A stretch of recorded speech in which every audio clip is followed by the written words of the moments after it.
Hello everyone, welcome back to Illume biology. NCERT recap sessions हम लोग continue कर रहे हैं। 23rd सेशन है अपना, सेकंड चैप्टर जो है 11th एनसीईआरटी का, उसी को कंटिन्यू कर रहे हैं हम लोग। बायोलॉजिकल क्लासिफिकेशन चैप्टर का नाम है और उसका हम लोग यहाँ पर 6th पार्ट स्टार्ट कर रहे हैं आज। और आज हम लोग करेंगे किंगडम फंगाई के बारे में बात। पहले 5 पार्ट में हम लोग इसका इंट्रोडक्शन, फिर हमने मोनेरा किंगडम पढ़ा और उसके बाद हमने स्टडी किया था about protista kingdom. Fungal kingdom को यानी फंगाई के किंगडम को हम लोग 3 पार्ट्स में डिवाइड करेंगे। आज सबसे पहला पार्ट है जिसमें हम लोग बात करेंगे अबाउट इंट्रोडक्शन।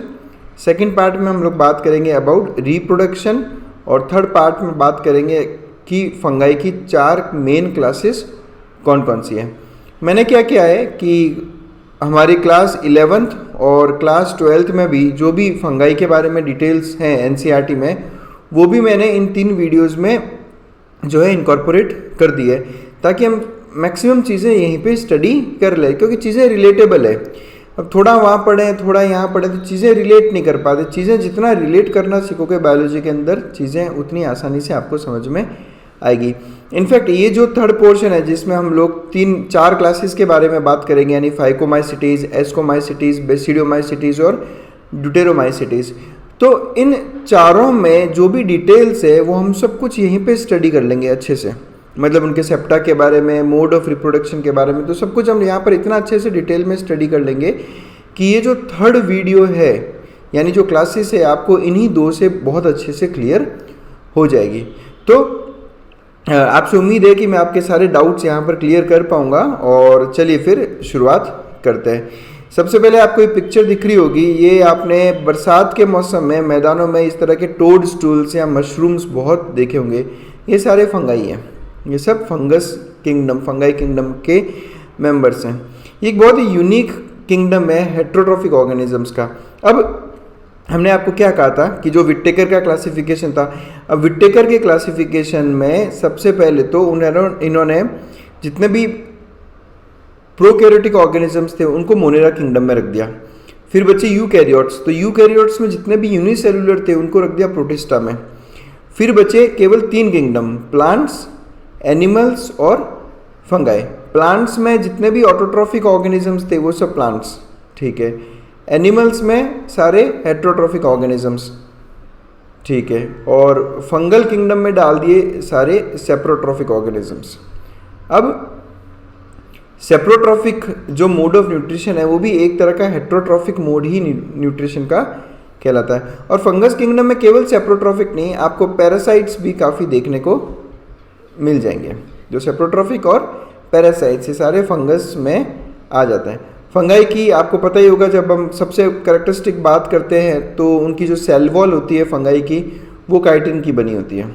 काइटिन, यहाँ पे मेरा एक क्वेश्चन है आप लोगों से, मैं पूछ रहा हूँ, कमेंट सेक्शन में आके मुझे बताओ, ये जो काइटिन मॉलिक्यूल है, ये जो है, ये किस टाइप का मॉलिक्यूल है? आई मीन पॉलीसेकेराइड है, प्रोटीन है, लिपिड है? तो आपसे रिक्वेस्ट है कि कमेंट सेक्शन में आके ज़रूर मुझे बताइए कि काइटिन जो है वो किस तरह का कंपाउंड होता है। हेट्रोट्रॉफिक ऑर्गेनिजम्स हैं, इसके अंदर बहुत ही यूनिक किंगडम है और इनकी मॉर्फोलॉजी और इनके हैबिटेट में आपको बहुत बढ़िया डाइवर्सिटी देखने को मिलेगी। मॉर्फोलॉजी बहुत अलग अलग टाइप के फंगाई आपको देखने को मिल जाएंगे। इवन आपको यूनिसेलुलर फंगाई भी देखने को मिल जाएंगे। इनकी मॉर्फोलॉजी में different kinds of mycelia, hyphae, ये सब कुछ आपको अलग अलग देखने को मिलेगा। हैबिटेट्स में भी ये डाइवर्सिटी शो करते हैं, यानी एक्वाटिक हैबिटेट्स, टेरेस्ट्रियल हैबिटेट्स, यहाँ तक कि आपको सिम्बायोटिक रिलेशनशिप में भी फंगाई देखने को मिल जाएंगे। Fungi are cosmopolitan. कॉस्मोपॉलिटन मतलब आपको करीब करीब हर जगह पे फंगाई देखने को मिल जाएंगे। आपको ये एयर में, वाटर में, सॉइल में, एनिमल्स, प्लांट्स, सब जगह पे आपको फंगाई देखने को मिलेंगे। एनिमल्स के अंदर भी, यानी कि as a matter of fact की मैं बात करूँ तो हमारे सलाइवा में भी कुछ आपको फंगाई देखने को मिल जाएंगे। एयर में भी फंगल स्पोर्स प्रेजेंट है जो कि एयर के थ्रू इधर से उधर मूव करते रहते हैं। ये आपने इस तरह का देखा होगा मॉइस्ट ब्रेड के केस में। कई बार ऐसा होता है ना कि आप ब्रेड को ऐसे ही खुला छोड़ देते हो, ऐसे एरियाज़ में जहाँ पे हल्का सा वार्मथ और हल्का सा मॉइस्चर हो, तो आपको ये ब्रेड इस तरह से ख़राब होती दिखती होगी यहाँ पे। तो ये फंगस की वजह से। इनफैक्ट आपने ये इस तरह के ये टोड स्टूल्स या मशरूम्स का ग्रोथ देखा होगा। बेसिकली आप ये देखते हो बरसाती एरियाज़ में, जहाँ पर बरसात बहुत ज़्यादा होती हो या फिर या फिर मानसून सीजन में आपको मैदानों में इस तरह के टोड स्टूल्स देखने को मिलते होंगे। इनफैक्ट आपने घर में जो फ्रूट्स रखे होते हैं उन फ्रूट्स पे भी कई बार इस तरह की फंगल ग्रोथ देखी होगी। तो ये फंगाई हर जगह है, कहीं पे भी ये इजीली ग्रोथ कर सकते हैं, क्योंकि मोस्ट ऑफ देम क्या रहते हैं, पैरासाइट्स या सेप्रोफाइट्स। तो उनको डेड और डिकेइंग ऑर्गेनिक मैटर जहाँ पे इजीली मिल जाता है वहाँ पे इनकी ग्रोथ आसानी से हो जाती है। अब सवाल ये आता है कि हम हमारे फूड को रेफ्रिजरेटर्स या जो हम कहते हैं ना फ्रीज में क्यों रखते हैं। वो इसलिए रखते हैं क्योंकि आपने पढ़ा होगा, अभी हमने जैसे डिस्कस किया कि जो फंगाई है, फंगाई बेसिकली ग्रो करती है वार्म ह्यूमिड कंडीशंस में, यानी हल्का सा थोड़ा सा वार्मथ हो, गर्माहट हो और ह्यूमिडिटी हो, वहाँ पे फंगाई बहुत इजीली ग्रो करता है। अब रेफ्रिजरेटर में क्या है कि टेम्परेचर काफ़ी कोल्ड रहता है, ठंडा टेम्परेचर रहता है, तो यहाँ पर आपको फंगस और बैक्टीरियल ग्रोथ नहीं देखने को मिलती। इसलिए फूड को हम रेफ्रिजरेटर में रखते हैं ताकि जो फूड है वो बैक्टीरिया और फंगाई से उसको बचाया जा सके। अब और देखते हैं फंगाई आर कॉस्मोपॉलिटन, इस फैक्ट को प्रूव करने के लिए और देखते हैं हम लोग। देखो फंगाई कुछ फंगस ऐसे होते हैं जो एडिबल होते हैं, यानी जिनको हम खा सकते हैं। आपने देखा होगा, आपने कई बार जब मशरूम्स खाते हैं कुछ लोग, तो ये मशरूम्स एडिबल होते हैं। उसके अलावा आप देखो ये एक सबसे इम्पॉर्टेंट फंगस है, मतलब नीट के पॉइंट ऑफ व्यू से अगर सबसे इम्पॉर्टेंट कोई फंगाई है तो वो ये है यीस्ट का पिक्चर है। यीस्ट आपको मार्केट में भी इस तरह से बॉक्सेस में देखने को मिलेगा, ये पाउडर की फॉर्म में आते हैं बेसिकली, ड्राई यीस्ट। अब यीस्ट के बारे में सबसे इम्पॉर्टेंट चीज़ जो आपको याद रखनी है वो ये कि ये यूनिसेलुलर है। ये देखो आप, यीस्ट यूनिसेलुलर है, बाकी फंगाई मल्टीसेलुलर होते हैं, ठीक है। अब यीस्ट बेसिकली कहाँ पे काम आते हैं, ठीक है, यूनिसेलुलर फंगस है और आपने ज़रूर इसका नाम सुना होगा। यीस्ट का जो बायोलॉजिकल नेम है वो है सैक्रोमाइसिस सेरेवेसी, सैक्रोमाइसिस सेरेवेसी। देखो यहाँ मैं आपको चीज़ें बता देता हूँ। माइसिस, ये जो माइसिस वर्ड है, ये माइसिस वर्ड माइसीलियम से लिया गया है। अब माइसीलियम जब हम अभी फंगाई का स्ट्रक्चर पढ़ेंगे ना, पूरा माइक्रोस्कोपिक स्ट्रक्चर, तो आपको पता चलेगा कि फंगाई माइसीलियम का बना होता है, आऊँगा मैं उस पर भी। तो माइसिस वर्ड माइसीलियम से लिया गया है, और जहाँ पे भी आपको ये माइसिस, माइको, माइकोटा ये वर्ड सुनने को मिलेगा तब आप समझ जाएगा कि फंगाई की बात हो रही है। बताऊँगा मैं आपको, और भी एग्जाम्पल्स दिखाऊँगा। तो सैक्रोमाइसिस में माइसिस का मतलब क्या है कि ये फंगस है, और सैक्रो आपको पता ही होगा मोनोसैकेराइड्स, डाइसैकेराइड्स, पॉलीसैकेराइड्स। तो सैक्रो बेसिकली शुगर के लिए वर्ड यूज़ होता है। तो सैक्रोमाइसिस सेरेवेसे यानी ये जो यीस्ट है ये बेसिकली फर्मेंटेशन करता है ना। आपने पढ़ा होगा अबाउट फर्मेंटेशन, तो पढ़ा होगा आपने किस तरह से कि ग्लूकोज के फर्मेंटेशन से अल्कोहल का प्रोडक्शन होता है। तो ग्लूकोज क्या है, शुगर, इसलिए इस यीस्ट का नाम सैक्रोमाइसिस सेरेवेसी रखा जाता है। अब ये जो सैक्रोमाइसिस सेरेवेसी है ये बहुत ही ज़्यादा इम्पोर्टेंट है, किसके लिए, दो इंडस्ट्रीज़ के लिए। सबसे पहली इंडस्ट्रीज़ है बेकिंग इंडस्ट्रीज़। तो जितने भी बेकरी प्रोडक्ट्स हैं यहाँ पे देखो, ब्रेड वगैरह, इन सब के प्रोडक्शन में यीस्ट काम आता है। और उसके अलावा ये सबसे ज़्यादा काम आता है ब्रूइंग इंडस्ट्रीज़। ब्रूइंग इंडस्ट्रीज़ क्या कहते हैं, कौन सी होती है, वो इंडस्ट्रीज़ जो अल्कोहल का फॉर्मेशन करती है। अब अल्कोहल मतलब बियर, वाइन, वोडका, जो भी आप बोलना चाहो, इन सब में यूज़ आता है सैक्रोमाइसिस सेरेवेसी। तो बेकिंग इंडस्ट्रीज़ और ब्रूइंग इंडस्ट्रीज़ यानी बेकरी और अल्कोहल इंडस्ट्रीज़ में यीस्ट बहुत इंपॉर्टेंट रोल प्ले करता है, यानी बेसिकली सारा फर्मेंटेशन इसी से किया जाता है। ये पिक्चर है पेनिसिलियम नाम की एक फंगस का।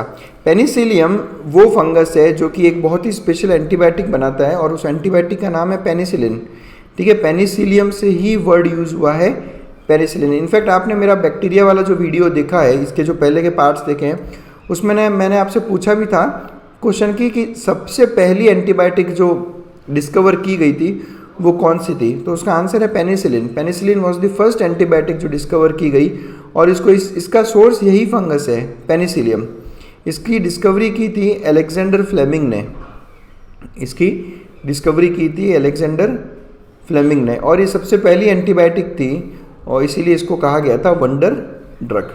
ये सारी चीज़ें आपको अपने क्लास 12th वाले चैप्टर्स में पढ़ने को मिलेंगी। एनसीईआरटी में है ये सारी चीज़ें ना क्लास 12th में, तो आप वहाँ पे स्टडी इनको करोगे। मैं क्या है कि उन्हीं चीज़ों को यहाँ पे भी आपको बता रहा हूँ ताकि चीज़ें आप समझना स्टार्ट कर दो।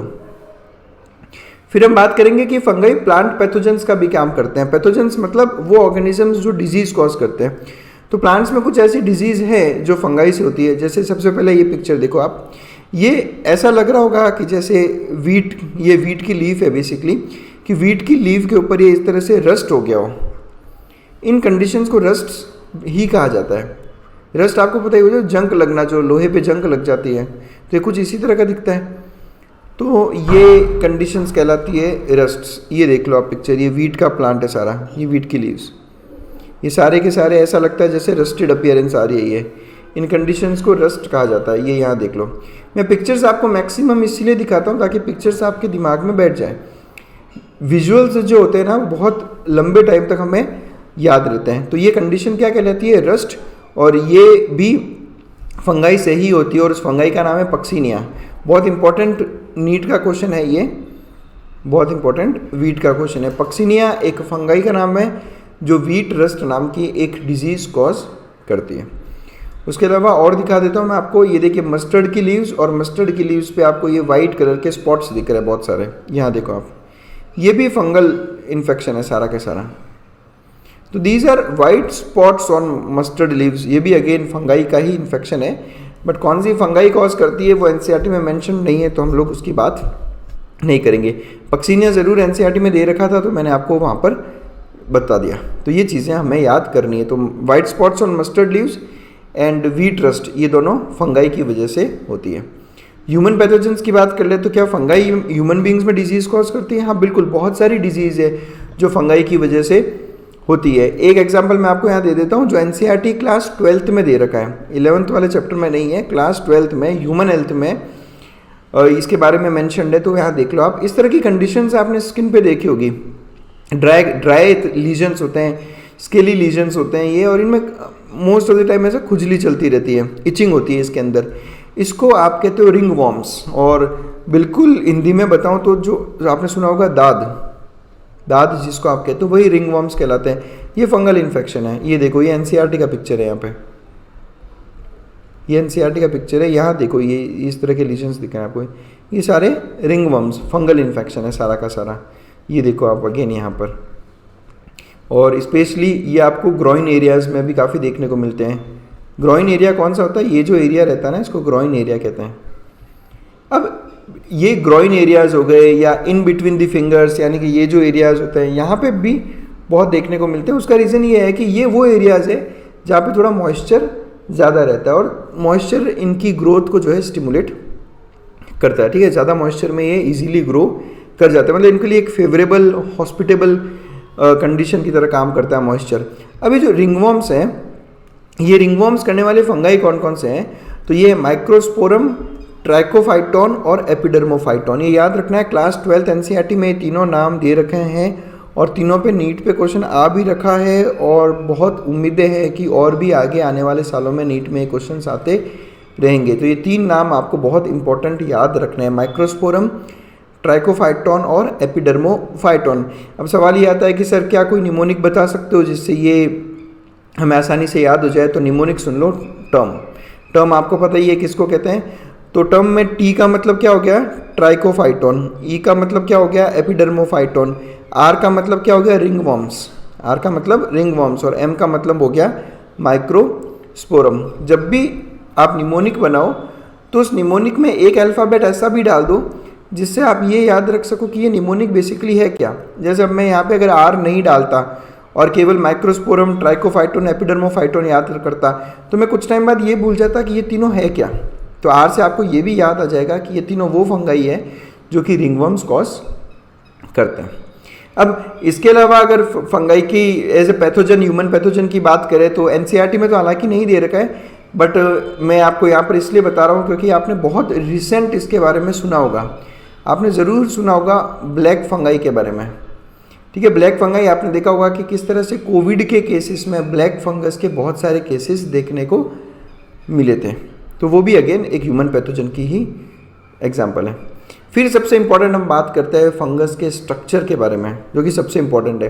देखो, आपने ये टोड स्टूल्स देखे होंगे। अब मैं इस टोड स्टूल को आपको माइक्रोस्कोपिक व्यू दिखाता हूँ इसका। ये कुछ ऐसा दिखता है। ये माइक्रोस्कोप में हमने देखा तो हमने देखा कि किस तरह से बहुत सारे फिलामेंट्स, थ्रेड लाइक फिलामेंट्स हैं यहाँ पे, ये देखो ये थ्रेड लाइक फिलामेंट्स प्रेजेंट है इसके अंदर माइक्रोस्कोपिकली। इन थ्रेड्स को कहा जाता है हाइफी। इन थ्रेड्स को क्या कहा जाता है? हाइफी। और बेसिकली ये सारे थ्रेड्स मिलके एक पूरा नेटवर्क बना देते हैं। आपको इस पिक्चर में देखो, आप ये टोडस्टूल के पिक्चर में देखो, आपको एक पूरा नेटवर्क दिख रहा होगा। इस नेटवर्क को कहा जाता है माइसीलियम। यानी आप ये कह सकते हो कि एक सिंगल फिलामेंट हाइफी कहलाता है और हाइफी के नेटवर्क को कहा जाता है माइसीलियम। तो ये बेसिक स्ट्रक्चर है फंगाई का। अब फंगाई फिलामेंटस होते हैं, बिल्कुल सही बात है, एक्सेप्ट यीस्ट, सही बात है। अभी हमने देखा कि यीस्ट यूनिसेलुलर है, तो यीस्ट कभी भी फिलामेंट्स का फॉर्मेशन नहीं करता, हाइफी माइसीलियम नहीं बनाता, लेकिन बाकी के फंगाई सारे ये सब बनाते हैं। सेल वॉल किसकी बनती है फंगाई की? तो काइटिन और उसके साथ में कुछ पॉलीसैकेराइड्स जो हम ऑलरेडी डिस्कस कर चुके हैं। ये देखो अगेन मैं पिक्चर दिखा देता हूँ आपको। एक सिंगल फिलामेंट को कहा जाता है हाइफी और इनके नेटवर्क, जो कंप्लीट नेटवर्क बना उसको कहा जाता है माइसीलियम। यहाँ एक बार फिर देख लो, बहुत सारे हाइफी और बहुत सारे आपको दिख रहे होंगे माइसीलियम। अब यहाँ देखो आप हाइफी के अंदर आपको ये यहाँ पे देखो न्यूक्लियस दिख रहे होंगे, ये न्यूक्लियस है, ये न्यूक्लियस है। और यहाँ देखो आपको ये डिवाइडिंग वॉल्स दिख रही होगी कि किस तरह से हाइफी में बीच बीच में डिवाइडिंग वॉल्स प्रेजेंट हैं। ठीक है, ये सारा ये हाइफी को डिवाइड करके रखती है। इस तरह की हाइफी को कहा जाता है सेप्टेट हाइफी। सेप्टेट इसलिए बोलते हैं क्योंकि इनमें सेप्टा प्रेजेंट है। सेप्टा मतलब एक डिवाइड करने वाली वॉल को सेप्टा कहा जाता है। तो ये जो आपको वॉल्स दिख रही है यही सेप्टा है, इसलिए इस तरह की माइसीलियम को सेप्टा बोला जाता है या हाइफी को सेप्टा बोला जाता है। सेप्टा नहीं, सॉरी, सेप्टेट बोला जाता है। सेप्टा उस डिवाइडिंग वॉल का नाम है। तो हाइफी बेसिकली क्या है? लंबे पतले धागे जैसे स्ट्रक्चर्स हाइफी कहलाते हैं और इनके नेटवर्क को कहा जाता है माइसीलियम। अब सेप्टा प्रेजेंट है या सेप्टा नहीं प्रेजेंट, इसके बेस पे हाइफी दो टाइप के होते हैं। समझना इसको, हाइफी दो टाइप के होते हैं। ये पहला हाइफी, इस हाइफी में देखो आपको कहीं पे भी सेप्टा, वो जो डिवाइडिंग वॉल है वो नहीं दिख रहा। वो डिवाइडिंग वॉल यहाँ प्रेजेंट थे, ये देखो यहाँ होनी चाहिए थी, पर ये यहाँ पर नहीं है। तो कुछ हाइफी ऐसे होते हैं जिनमें ये सेप्टा प्रेजेंट नहीं होता। अब जब ये सेप्टा प्रेजेंट नहीं है तो ये देखो आप एक ही हाइफी में बहुत सारे न्यूक्लियस हो गए। तो ये कंडीशन कैसी हो गई? मल्टी न्यूक्लिएटेड कंडीशन हो गई। जबकि इसके ऑपोजिट इसको देखो, यहाँ पे आपको हाइफी में सेप्टा दिख रहे होंगे, ठीक है, और इन सेप्टा की वजह से ये कंडीशन मल्टी न्यूक्लिएटेड नहीं है। समझ चीज़, ये यूनिन्यूक्लिएटेड कंडीशन है और ये मल्टी न्यूक्लिएटेड कंडीशन है। क्यों? क्योंकि इनमें सेप्टा नहीं है, इसमें सेप्टा है इसलिए ये मल्टी न्यूक्लिएटेड नहीं है। तो ये जो पहली कंडीशन है इसमें कंटिन्यूस मल्टी न्यूक्लिएटेड साइटोप्लाज्म दिख रहा है। ये पूरा साइटोप्लाज्म कंटिन्यूस है पूरे हाइफे में, बहुत सारे न्यूक्लियस है तो मल्टी न्यूक्लिएटेड हो गया। या फिर इस कंडीशन को कहा जाता है असेप्टेट, यानी कि जिनमें सेप्टा नहीं होता। दूसरी तरफ सेप्टा प्रेजेंट है या इनको क्रॉस वॉल्स भी कहा जाता है। यानी सेप्टा को क्या कहते हैं? Cross walls. ये सारी क्रॉस वॉल्स हैं हाइफी में। इस तरह की क्रॉस वॉल्स प्रेजेंट है तो कंडीशन मल्टी न्यूक्लिएटेड नहीं हो पाती। इस तरह के हाइफी को कहा जाता है सिनोसाइटिक हाइफी और जिनमें सेप्टे प्रेजेंट है उसको कहा जाता है सेप्टेट हाइफी। ये आपको ध्यान रखना है। बुक में देखोगे तो वहाँ ऐसा लिखा होता है सिनोसाइटिक असेप्टेट कंडीशन और ये सेप्टेट कंडीशन है। सिनोसाइट बेसिकली ये जो वर्ड है ये मल्टी न्यूक्लिएटेड के लिए यूज़ होता है। इसी तरह एक और वर्ड भी है जो मल्टी न्यूक्लिएटेड कंडीशन के लिए यूज़ होता है। तो आपसे आशा करता हूँ कि कमेंट सेक्शन में आकर आप मुझे उस वर्ड के बारे में बताएंगे। मतलब मल्टी न्यूक्लिएटेड कंडीशंस दो टाइप की होती है। एक होती है सिनोसाइटिक जो आपको यहाँ पे फंगाई में देखने को मिल रही है। दूसरी कंडीशन कौन सी है उसका नाम बताना है और प्लस ये बता रहा है कि सिनोसाइट और उस दूसरी कंडीशन में बेसिक फ़र्क क्या है। ये दोनों ही मल्टी न्यूक्लिएटेड कंडीशन है लेकिन फ़र्क क्या होता है वो आप मुझे बताइए। चलिए फिर मैं आपको बता देता हूँ कि इस तरह के हाइफी आपको कौन कौन सी क्लासेस में मिलेंगे। देखो हमने फंगाई को 4 क्लासेस में डिवाइड किया हुआ है, फाइकोमाइसिटीज, एस्कोमाइसिटीज, बेसिडियोमाइसिटीज और ड्यूटेरोमाइसिटीज। मैं केवल एनसीईआरटी की ही बात कर रहा हूँ, की बात कर रहा हूँ। तो एनसीईआरटी में आपको केवल ये 4 क्लासेस पढ़नी है, फाइकोमाइसिटीज, एस्कोमाइसिटीज, बेसिडियो और ड्यूटेरोमाइसिटीज। तो यहाँ पर आप समझ लेना कि जो फाइकोमाइसिटीज है इनमें आपको देखने को मिलेगा सिनोसिटिक हाइफे, बाकी एस्को, बेसिडियो और ड्यूटेरो इन तीनों में आपको देखने को मिलेगा सेप्टेट। तो ये कंडीशन यहीं पर आप याद कर लेना है ना, अलग अलग से याद नहीं हो पाएगी। तो सिनोसिटिक हाइफे किस में मिलेगा? फाइकोमाइसिटीज क्लास में। नेक्स्ट बात करते हैं और फंगाई के बारे में बात करते हैं। तो फंगाई के मोड ऑफ न्यूट्रिशन की अगर बात करें तो मैं ऑलरेडी डिस्कस कर चुका हूँ कि most of the fungi are saprophytes. Saprophytes मतलब वो डेड और डिकेइंग ऑर्गेनिक मैटर, ऐसा ऑर्गेनिक मैटर जो डेड हो चुका है और धीरे धीरे डिके हो रहा है, उन पे ये ग्रो करते हैं। और बेसिकली ग्रो इसीलिए करते हैं क्योंकि वो उस ऑर्गेनिक मैटर को बाहर ही डाइजेस्ट करके फिर उन सिंपल मॉलिक्यूल्स को वहीं से एब्जॉर्ब करके न्यूट्रिशन लेते हैं। उसके अलावा आपको फंगाई पैरासाइट्स की फॉर्म में भी देखने को मिल जाएंगे, हमने अभी देखा ही था। रस्ट, व्हीट रस्ट की बात कर लो या बात कर लो ये जो वाइट स्पॉट्स है मस्टर्ड लीव्स पे, ह्यूमन बींग्स में बात कर लो तो ह्यूमन बींग्स में भी ये पैरासाइट की फॉर्म में रहते हैं, जैसे कि हमने अभी देखा था। कौन कौन से थे? 4, ट्राइकोफाइटॉन, एपिडर्मोफाइटॉन, रिंगवर्म्स और माइक्रोस्पोरम। तो रिंगवर्म्स करने वाले 3 फंगाई, ट्राइकोफाइटॉन, एपिडर्मोफाइटॉन और माइक्रोस्पोरम, सब पैरासाइट्स है। ब्लैक फंगस देखा, पैरासाइट है। उसके अलावा आपको फंगाई सिम्बायोसिस करते हुए भी देखने को मिलेंगे। सिम्बायोटिक रिलेशनशिप्स आपने इकोलॉजी में पढ़ा होगा, 2 स्पीशीज दोनों साथ साथ रहती है और दोनों एक दूसरे से बेनिफिट उठाती है, एक दूसरे को हेल्प करती है और दूसरी पहले को हेल्प करती है। इसका सबसे बढ़िया एग्जाम्पल है लाइकन्स। लाइकन्स में आपने देखा होगा कि किस तरह से एल्गी और फंगाई साथ में रहते हैं और एक दूसरे को सपोर्ट करते हैं, हेल्प आउट करते हैं। और आपने देखा होगा माइकोराइजा के बारे में पढ़ा होगा। तो mycorrhiza basically roots of higher plants और फंगाई के बीच का एक सिम्बायोटिक एसोसिएशन है। अब यहाँ माइकोराइजा वर्ड जो है ना, इसको अगर मैं स्प्लिट करूँ तो माइको मैंने अभी आपको बताया था फंगाई के लिए वर्ड यूज़ होता है। और राइजा ये जो वर्ड है ना, ये भी समझ लो आप, मैं आपको बता देता हूँ। राइजा, ये जो राइजी, राइजो, कैसी भी तरह का ये जो वर्ड आएगा ना, इन सब का मतलब होता है रूट्स। तो ये समझ जाया करो चीज़ें। जैसे आपने पढ़ा होगा राइजोबियम के बारे में, तो राइजोबियम, राइजो मतलब रूट्स होता है। तो एक चीज़ तो काफ़ी क्लियर हो गई कि ये एक ऐसा बैक्टीरिया है जो रूट नोड्यूल्स बनाता है ना, आपने पढ़ा होगा नाइट्रोजन फिक्सेशन में।